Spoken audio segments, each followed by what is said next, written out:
Welcome, Sara, to the Portrait Gallery.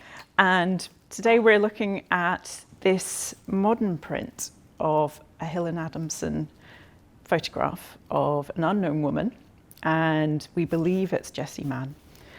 We have also got print from the negative, so we're able to see the two, the reverse and the true image.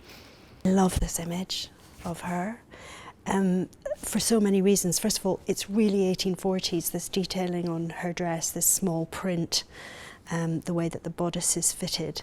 But also, I feel that Jessie was made to wear this hat. You don't think she's wearing it happily? She's got such a sort of thoughtful, intelligent look in her eyes. Yeah, she doesn't look comfortable in the hat.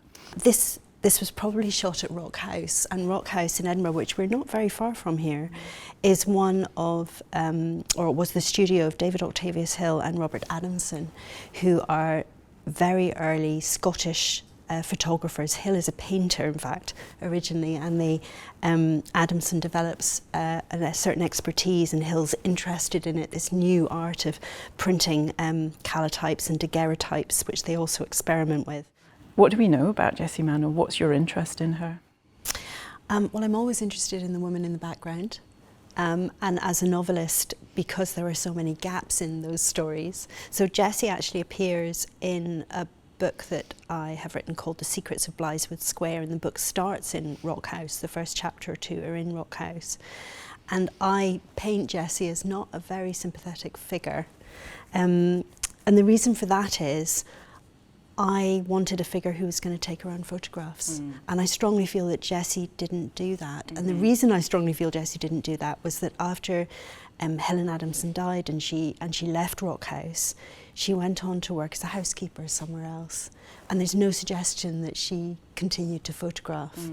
So I created a naughty younger cousin for Jessie who moves into Rock House. And who Jessie sort of sparks off. Jessie wants to be the first assistant, and she's always saying, I'm the senior assistant. And so I gave her a kind of a personality, which we don't know whether she had or not.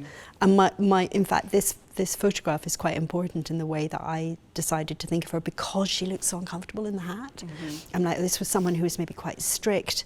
She was wearing, she's wearing this sort of dark coat, and or dark jacket, maybe we can't really see the edges of it. And she does have that sort of just quite strict look in her eye. I feel like she's quite composed, really, and maybe very definite. And you have to be quite accurate to do all of Hill and Adamson's photographic developing, which is what it is believed that she did most of the photographic developing. It's a very scientific job, so she has to be a bit sort of exacting. She has to be an exacting kind of person.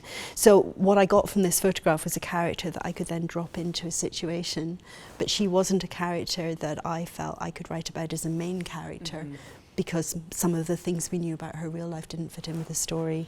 So I had to create a story around her. And Jessie came from Fife. She knew Hill and Adamson as a child. They had all known each other. And it's quite an extraordinary setup. It's very early, and they take a lot of photographs. Photographs, it's very time consuming, and the development process is very difficult. And in the collection here, I don't know how many you've got, but it's thousands. It's in the thousands, yeah. Thousands of photographs that they took over a relatively short period of time, because they both died quite young. And it was just this tremendous new technology that people were interested in, very expensive right at the beginning. And it developed differently in Scotland to elsewhere in the UK, because elsewhere in the UK, the law copyrighted the process. So but it was kind of open access, if you like, within Scotland. So lots of gentlemen, you had to be a gentleman initially because of the money involved, got interested in this. And Hill and Adamson are kind of the leading lights in the early 1840s. And so this is an early to mid 1840s modern print. And the whole process really sort of shrouded in mystery, because like many women in the 1840s and beyond, Jessie has no voice. We don't have any of her notebooks. We don't really know what she did. but it's strongly suspected that she did a large amount of processing, organisation, and it was said, if you look in the photograph here, we can't quite see them because it's slightly indistinct, but it was said that Jessie's hands were stained from the chemicals that were required from the processing, and she would normally wear gloves.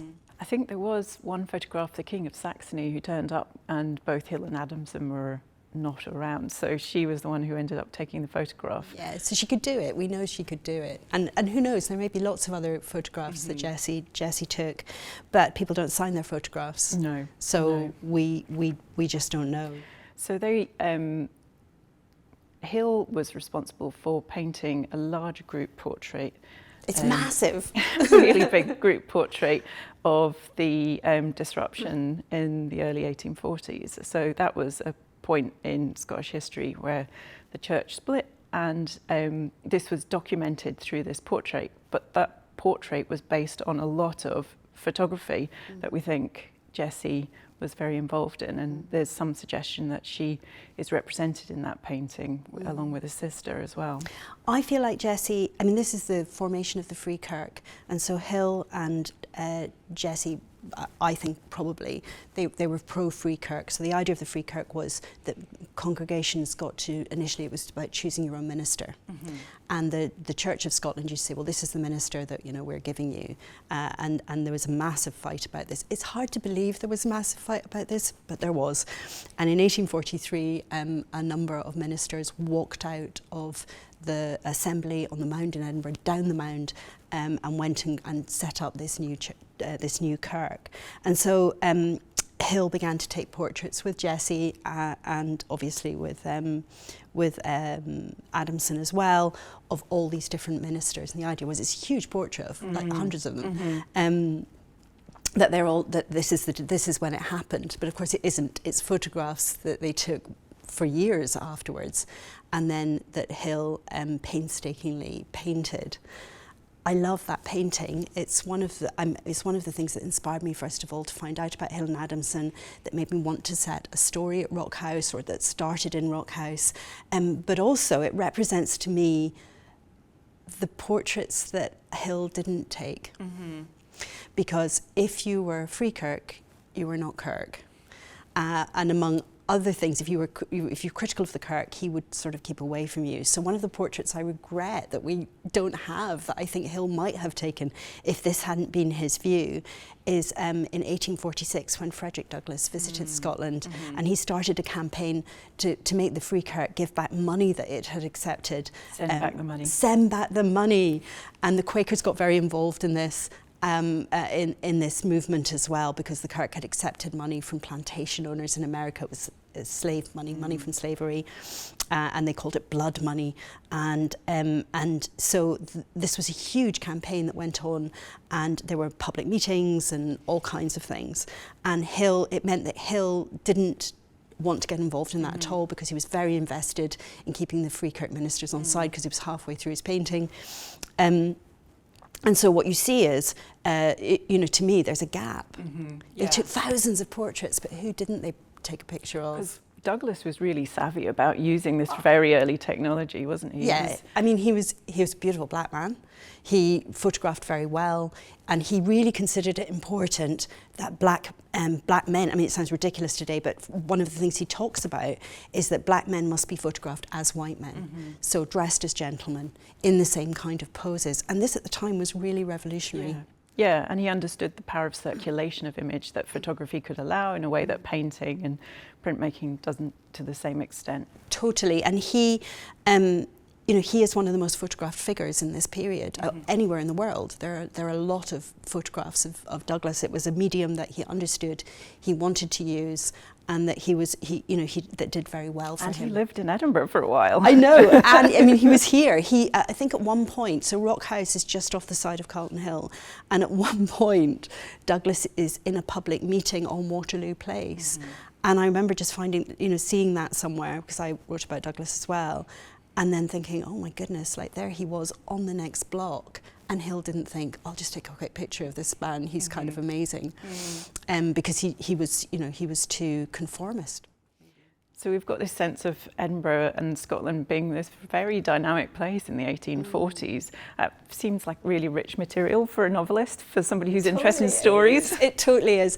And this period is one of the periods that I like to write about, but it spans in my head from about 1815 up to about 1850, and it's a period of huge change, and there is a point here in the 1840s where your research material can include photographs. So if, I've written about Edinburgh, for example, in a novel called The Fair Botanist, and that is set in 1822, and it's prints. It's George IV visiting Edinburgh, and you have all these prints and engravings and paintings and all the rest of it. There's no photographs. And suddenly you hit about 1843, 1844, 1845, and you start to see images of the city, the people that lived in it, Scotland more generally, what people were really wearing, the expressions on their face, and it just is a different kind of research. And it's really exciting actually to see some of those people who would have been alive in 1822, but you can't see them then, and you get to meet them in 1845. So this to me is like, it's a really precious thing, because it's such an early photograph, very early photograph of a woman as well. Although women are traditional sitters, initially all the calotype clubs are men, and they go around taking photographs of each other and their houses and trees and things. They're much more interested in that. And later on they say, oh, I might as well take a picture of my wife or my sister, or the collection that Hill had of Musselburgh fishwives. So the fishwives in Musselburgh would walk up to Edinburgh miles and miles with baskets of fish on their backs, and he called them his New Haven Madonnas, and they had this kind of outfit that they wore, which you quite often see in paintings of the period as well, with sort of stripy skirts and little jackets and this wicker basket on their back, and he started to take pictures of them that were considered, decorative, fun, sort of folk pictures almost. And sort of elevates these people into this sort of status of fine art imagery. They become goddesses, they become Madonnas. Yeah, he called them the Madonnas, so his New Haven Madonnas. And to see those kind of working class images and collections of them, occasionally in portraiture before that you see a sort of country scene and there's a tiny little milkmaid or and suddenly you see the main thing is the New Haven Madonnas or a working class fisherman, and so to see images of working class people and also working class locations. Hill and Adamson are followed, by a number of gentlemen. Then I think there's an Edinburgh calotype club, I think they called it, and there's lots of people going to these lectures. There's a guy called Thomas Begbie, and Thomas Begbie in the 1850s goes out and takes photographs of all over Edinburgh, including the High Street, which is a slum. So you get to see these places that you probably wouldn't have seen if you had been only relying on portraiture. So Jessie, who this may be, she also features in your book, Where Are the Women? She does, and it's not the first place I found out about Jessie Mann. So when I wrote Where Are the Women, I remapped the whole of Scotland according to women's history. So we took down all the statues and renamed hills and valleys and urban landscapes and streets about our amazing female foremothers. And in the book, it's about 1,600 women. And I wanted to create a world which mirrors the world that we have, where all of these things are named after men. So it's a kind of weird world. And also very haphazard.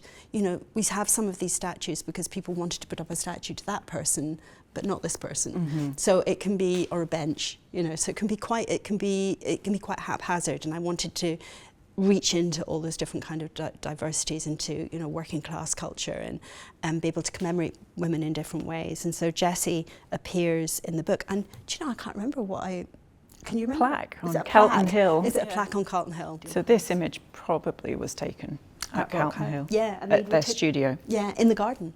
They would take. So that is why Adamson used to go back to Fife in the winter because it was too dark. So he would just go back for the winter, because you couldn't. It was quite difficult to be able to take photographs in the garden over the winter. It was too dark and wet and cold. The Scottish winter. Yeah, I'm sure there were a few bright days. Maybe Jessie took some of her photographs on those bright days. But this is probably taken in a chair on the lawn at the side of Rock House, sitting in the garden. This has been such a fascinating chat, and it's been so interesting to hear more about your research and interests. Thank you for getting these beauties out for me, because it's always exciting to see.